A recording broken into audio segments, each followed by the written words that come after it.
ሰርተሽ ለቤተሰቦችሽ በምታደርጊው ነገር ሊላህ ካልሽ ሰደቃ ይሆናል። ይሄ ነው አብሮ ቀብር የሚገባው። ለምን ዐዙ ዱንያ ቢልማል ወዐዙ ልአኺራ ቢሳሊሕ ልአዕማል። የዱንያ ዒዝ የሚገኘው ጌጣጌጧን ሁሉ በእጄ ላስገባ ካልክ ላቡደ ሚነል ማል ገንዘብ ያስፈልግሃል።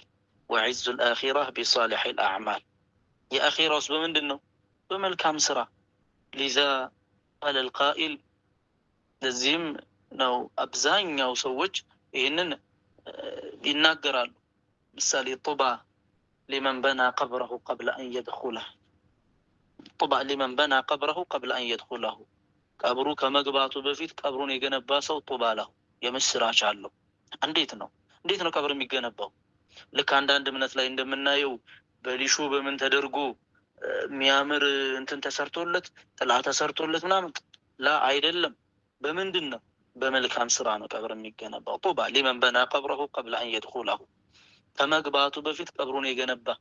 ከማ ካነት ተፈዐልሁ ሰይደቱና ነፊሳ ረዲየላሁ ዐንሃ። ነፊሳ ያደርጉት እንደነበረው ቤታቸው ውስጥ መቃብራቸውን ቆፍረው ሞትን ይጠባበቁ ነበር። ነፊሳ እንደውም ቀብራቸው ውስጥ ብቻ 6000 ጊዜ ቁርአን አክተመውበታል። እየገቡ ይሰግዱበት ነበረ። ይሄ ነው በመልካም ስራ ቀብርን መገንባት፣ ከመግባቱ በፊት መገንባት ማለት ያ ነው።